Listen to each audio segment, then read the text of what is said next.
Hi, how you doing? Just gonna keep looking over there, making sure I'm muted. There's our likely soon-to-mega evolve target, Tyranitar, the armor Pokemon.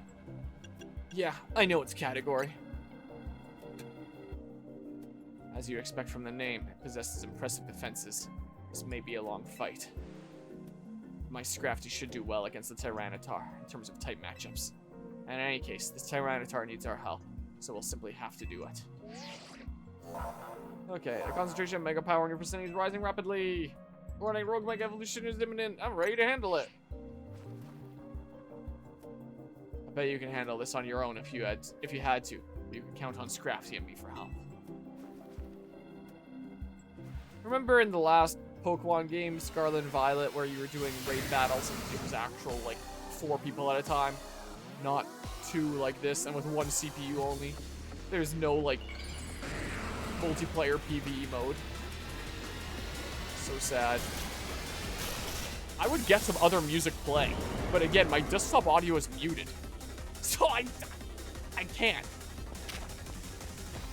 I don't have the time or means to, like, MacGyver some crazy system where, you could hear the music but not the beat. I guess I could add, like, a specific window of Firefox or a specific browser. Whatever. You hear the actual music here for once. Yeah, it really seemed like it would be. I saw this in trailers and I thought for sure it would be. And then it just wasn't. So. Let's see. I need to buy some more Healy items. What I need to do. You better not. Go ahead and Mega Evolve. Also, the meeting still hasn't properly started. It's still just like, you know, waiting for some more people to arrive. You know, a little bit of small talk before. But still, hearing multiple voices speaking while I'm trying to play this, it is a little bit of, like, stimulation overload, I will admit. And you just have to trust me that it's stimulation overload because you don't hear it. I hope you don't hear it. You better not hear it. That'd be really bad. Larg. Wow. Earthquake isn't as wide of an area as I thought it might be. It's not going for a while though, huh? Okay, well. They're gonna be semi-playing on autopilot here while I, listen in. Whoa. Oh. Yeah, it'll probably be a little bit before, like, actual meeting starts. But it's good to actually be on time for once, as opposed to, you know, my craziness with my Taekwondo classes. Only getting to meetings at the tail end, as I have been for this bit of time.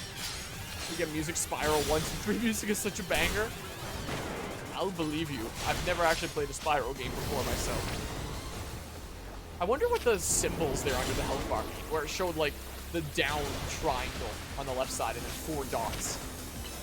Wonder what that means exactly. Oh, it's covering a wider area now. I wish that I could grab, like, recall my Pokemon while still. Yeah, I found a safe spot. I did. Hydro Pump. Large. Jet. And we go ahead and do this, and then we hopefully don't die. How the hell do I was in a different sandstorm, wasn't I? Oh. Blarg. Attempt the battle again. Sure, restart battle. Yeah, I'm probably not gonna be in as entertaining content creator mode while this is going on. Because you know, attention is a little diverted. Again, it's nothing important yet. It's still just, you know, chatting, but still, I'm hearing many voices. Many of them. Ooh. Nom nom nom nom nom. How much Howler does out of curiosity here. Now come out of my 3D printer, print 3 snowflake Christmas tree ornaments. You know what's a really good snowflake Christmas tree ornament? The TIE Fighter kit card one. Model that someone designed. So it's like one of those kit cards where you punch out the pieces. Where it's like a flat 2D thing. You punch out the pieces, then you assemble it. and it's a Star Wars TIE Fighter, but both the wings are snowflakes. I have one, or I had one of those on my desk at work at my old job. It's now in my box of stuff that came home from my desk. But I guess could go to my desk at work at my current job if I figure out space. Hello, Sate. How's it going? You missed the Metal Gear Solid 4 playthrough, Sate. You missed it.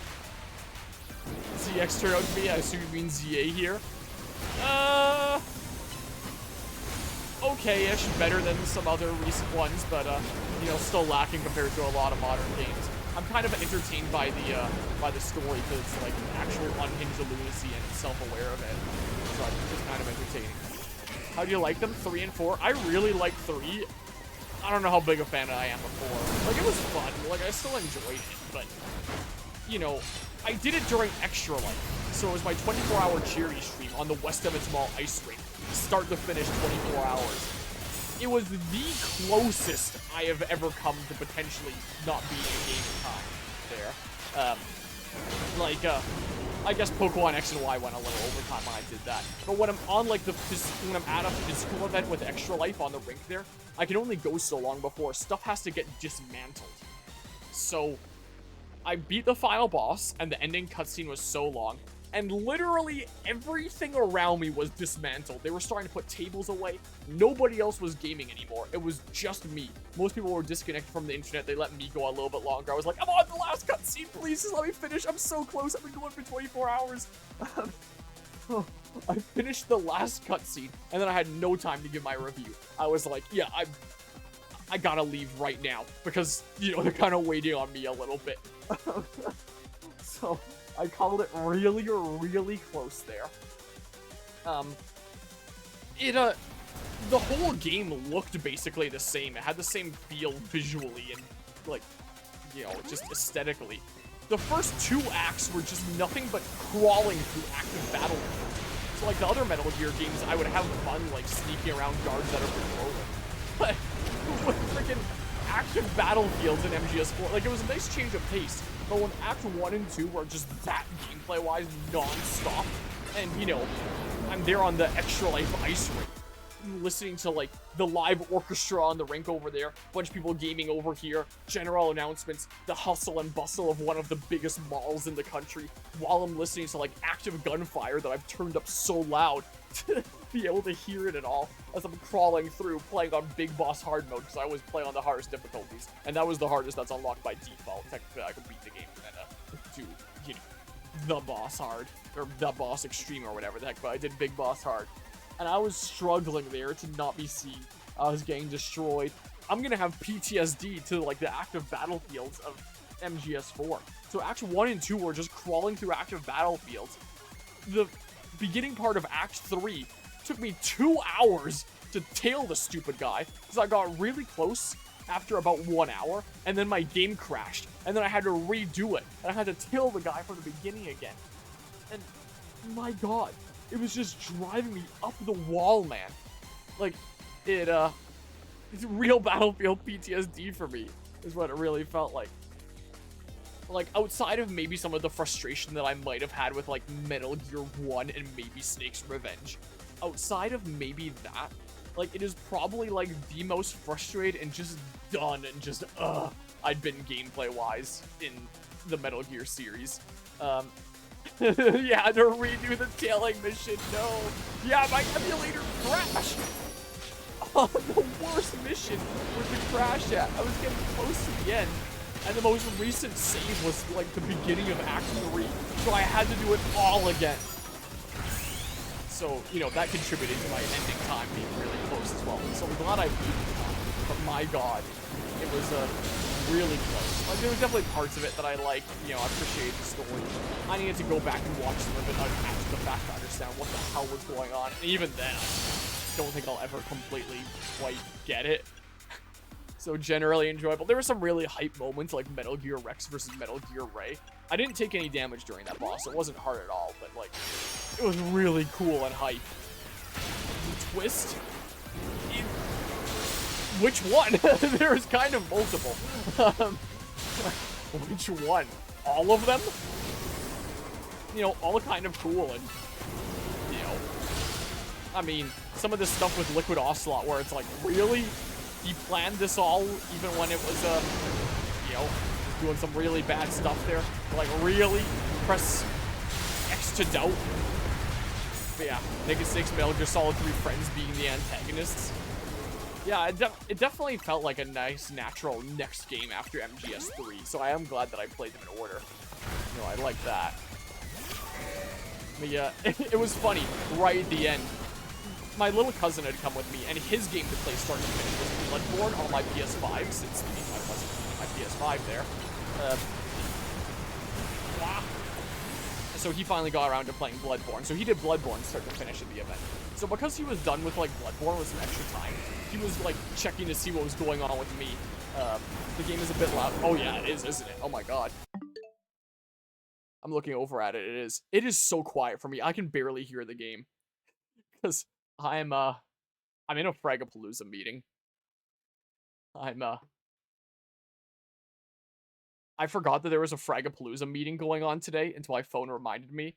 It started 16 minutes ago, but I decide I have so little time for streaming nowadays, I gotta keep making progress. So I switched my audio to go directly from my capture card, which is not what I normally do, so I can mute my desktop audio so you don't hear the meeting. And I'm muted in the meeting. So if they talk to me, you're gonna see me, like, mute my mic here, unmute it for the meeting, and I'm gonna be talking to other Fragapalooza staff there. So yeah, I'm multitasking a little bit here. That's why the audio is messed up today. That's why the audio is a little screwed. I'm turning it way down. That looks a little bit better in OBS. Because yeah, I'm doing something very unconventional. I'm juggling. I'm juggling here. But yeah, until they actually, you know, direct something to me, I should be good to just keep gaming and not be paying too much attention. Because most of the stuff doesn't, you know, doesn't pertain to me. But if they start talking about tournaments, I'm going to have to hop in. So, yeah, the audio is a little impromptu, last-minute setup in a way that I've never set it up before. So that's why. That's why the audio is cursed today. So yeah, I appreciate you letting me know there. Because, yeah, it's, yeah, I'll fix it after the meeting's done. But, not much else I can do there. Let's do this, I guess. But yeah, with, I don't know what else I was saying with MGS4 there. Just like, what the heck with Liquid Ocelot? Like, really? He planned it all from the beginning, it to go this way? Press X to doubt. Like, that's a little bit of a stretch, I feel like. But hey, you know, whatever story you want to make. I thought Raiden was really hype. The freaking Raiden versus Vamp first battle there, that cutscene, was like one of the craziest battle cutscenes I've seen in a video game. Because it was just constantly like, what an unhinged move! What an unhinged move! What a crazy move that I've literally seen nobody do in any media before. Because it's so, like, unrealistic and so unhinged and so crazy, but so hype. I got such a kick out of that cutscene. It was really quite good. Some segments were pretty fun there. It was funny. After I was done, one of the frag guys that was, like, dismantling stuff around me after I closed the stream and, you know, wrapped everything up, we were chatting a little bit during the ending cutscene about the about Metal Gear Solid 4, and I was like, yeah, I'm wrapping it up. He's like, oh yeah, Metal Gear Solid 4, the last cutscene's very long, and he was familiar with the game. So after I wrapped things up and I was packing away my computer and getting, you know, all packed up there, one of the things he asked me was, oh, so you beat Metal Gear Solid 4?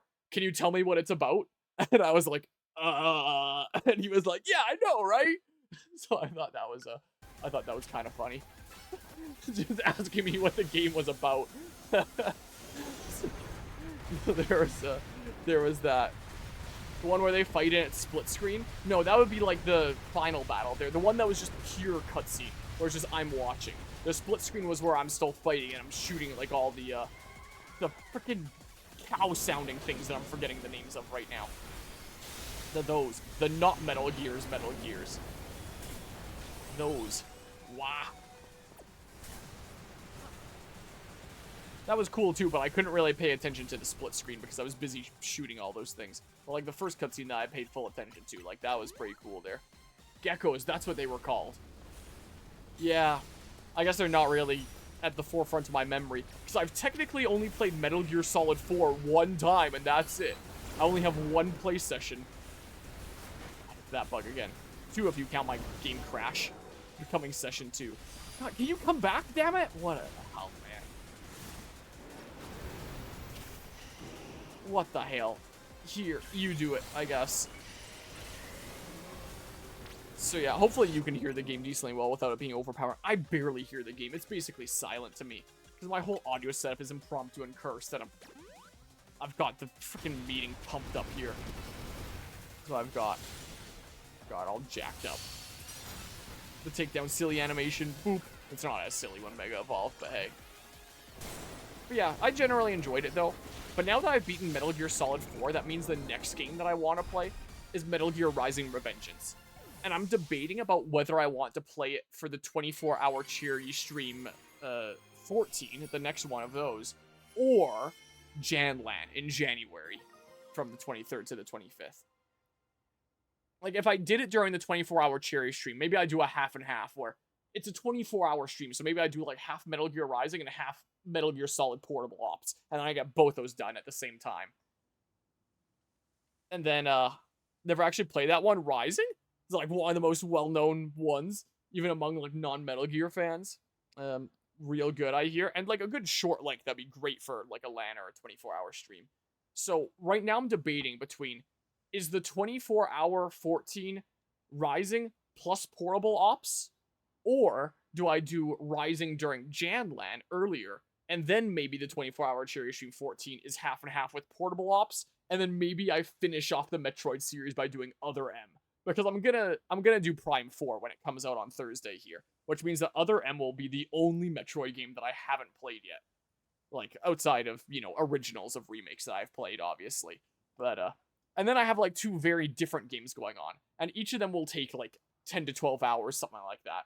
So, you make a good half and half. And maybe it's just a good overall, ew, gross kind of charity stream. I don't know. But yeah, I never play it, just a different genre plus non-canon. But I hear that it's apparently amazing. Want to sometime. Yeah. Apparently it's really good. Speaking of Metal Gear, are you going to do Acid or Peace Walker? I don't think Acid, but Peace Walker, yes. So I was planning on next doing Rising, then Portable Ops, then Peace Walker, then 5 Ground Zeroes, then 5 Phantom Pain. Is the order that I was gonna go for here. All these wild Pokemon gathering in Lumios and all this rogue Mega Evolution. I'll be relieved when we can finally figure out the cause and put these mysteries to bed. Yeah, it's mandatory there. I hear that Portable Ops is, like, sort of related. It shows Campbell starting to get a little bit meaner, but it wasn't Kojima that wrote it, so it's, like, weird, like, partially canon. I saw Portable Ops come up in the screen of all the Metal Gear games when I was playing MGS4, so it counts as, like, sort of important. So, yeah, we'll be doing the rest of the stuff with Big Boss after Rising. So Rising, then the rest of the stuff with Big Boss. Portable Ops, Peace Walker, 5-1, 5-2, you know, is the case. So, going in order for the rest of Big Boss's story, start to finish there.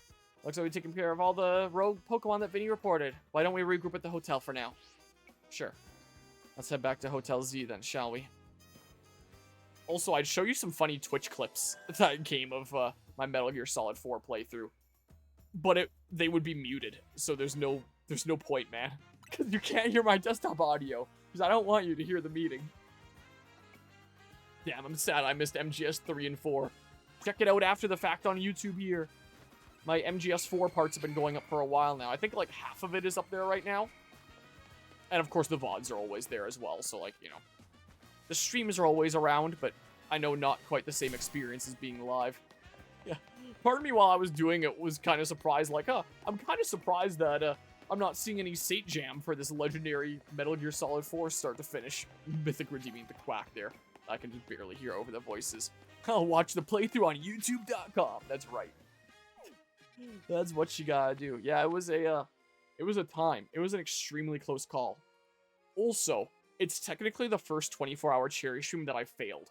By no fault of my own. I streamed for 23 hours and 50 minutes.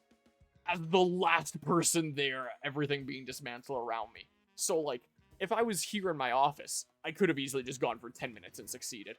But because I was there, I'm limited by, you know, the time of the event there. But the event is supposed to be a 24-hour event, and I couldn't go for 24 hours. So top 10 lies in video game history. I know that our table, the frag table, was set up last. We wanted to make sure all the other tables were set up first, and then our table last.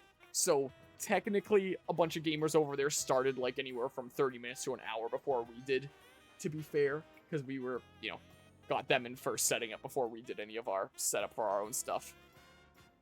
Huh. That chat should be on top of the camera, not underneath. I can probably fix that right now. Where's the chat source? Here, let's move this up. It can block the 3D print cam. Is what they can do. Here, move this up like that. And then if I just do a whole bunch of testing T's, doop, there we go. Oh, it goes over my cam too. I don't know if I want it over my cam. It's definitely over the print cam. Let's see here. Let's just reorder things a little bit. Where's my cam source? Things might not be in the right order in general. I gotta do this. Move this stuff here. And yeah. Now my camera should be over top. And then the chat, and then that camera. Okay. Spam. What you printing? Another dragon. Yeah. At my job that I'm working here, one of the things that I do there are these math camps with these math games that they've been developing. The company I work for is like half real estate, half e-learning, and a little bit less than half some other stuff that they do. They do a lot of stuff. And on the e-learning side, they're doing some math camps for kids with some of these educational math games that they've been developing. And they want prizes for that. So I've been making some dragons, and they've been going as like prizes for kids at these camps. Like they solve enough questions, rack up enough points like it's a Chuck E. Cheese or something like that, and they can take home a dragon prize. So, you know, my work ended up getting the rest of my unclaimed Fragapalooza dragons from this past year, and now I'm building up an inventory of more ones, either for these math camps, for future gaming events, because now that my inventory is low, now that my work was willing to buy them there, and so I'm refilling my inventory of dragons, because I'm running low now. Alright, let's just see here. I've acquired a 3D printer today, somewhat inspired by Harmonia. Now now printing 3 snowflake ornaments. Don't think it's as cool as the dragons, but it'd be neat. Yeah, I play around with some different stuff, and then try a dragon one day. Managed to save another bunch of Pokemon from Rogue Mega Evolution. They're going over, like, table plans right now, and how that all works. Okay, still nothing that pertains to me, I don't think. As usual, it was largely thanks to your efforts. In fact, you really outdid yourself this time. I'm so glad we got you on Team MZ. Hey, Hazy, can I ask you something? So, yeah, it's pretty neat there. Yes? What is it, my young friend? You keep saying we need to find the strongest Mega Evolution user. But how do we determine that? Like, how do we know which trainer is the actual strongest? That is up to Floette to decide. How do you mean? I mean that it will require the greatest of Mega Evolution users to handle Floette's true power. Yeah, everyone presents their stuff, and Floette will either do this, but if Floette does this, you're executed on the spot. For the moment, let us simply be glad that you all continue to succeed in calming rogue Pokemon. But do we know how Floette would even decide who's the strongest? I can't hear the game at all right now. I just trust that you guys can. Maybe it's got to be a Pokemon trainer that Floette thinks she could rely on. Well, that must be Floridance. Says who? Ah, why knows? Oh, I've got a mystery opponent here, Grisham. Okay, audio is good. That's good there then. Free fish and chips for every seat should be in the table plans. Just increase the ticket price by $5. It'll be all right. Yeah, then everyone gets fish and chips at their table there. It'll be a little bit cold by the time you get there. I don't know what you were talking about. It's a promotion match announcement for Trainer Florida. It's rank B. Opponent for your next promotion match has been decided. You're gonna face Trainer Grisham, rank B. Trainer who wins will be promoted to rank A. I'll finally reach rank A. So, it's finally time. But I'm gonna have to figure out who this person is and where they are, I guess. It's probably gonna be the big challenge this time. They're closing in on rank A now. The very top of the ZA Royale. Just one question. Who the heck is Grisham? Does anyone know? Odd that they've made it to rank B, but managed to keep their face secret. Some folks prefer not to show their face in their profile photo. They want to keep their daily lives and their ZA Royale activities separate. You know, very different from online stuff when it's an activity that you're doing in person, but sure, I guess. Some people register under pseudonyms or nicknames too. That's true, but still. How are you supposed to find them to have your promotion match? You'll have to wait for them to find you, I guess? And risk things getting worse with Prism Tower? No way, we can't just sit back and wait. Let's ask Emma. Yeah, she's our best bet. Let's head to the Looker Bureau for your Floridance and try to find out more about this Grisham.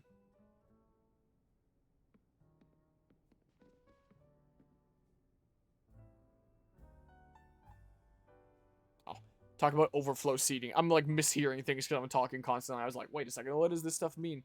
Wait, hold up. Increase ticket price by $10. Give every seat a fruit basket with a little note saying, I know you're a gamer and I haven't had one of these in a week. Have some for free to snack on. This is a joke. My fellow unhealthy gamers, don't get mad at me. Gonna head to bed. Good night. Have a great rest of your stream/meeting. Yeah, will do. My first stream/meeting. Hope you have a good rest of the night there, Anima. Anima and bye, Anima. Looks like the competition to see who hits rank A first has begun. Who joins the ZA Royale under a false name? There's some strange people out there, says the simp. I'll be evil as the host of a land. The strongest Mega Evolution user. Another role I should have fulfilled and yet failed to.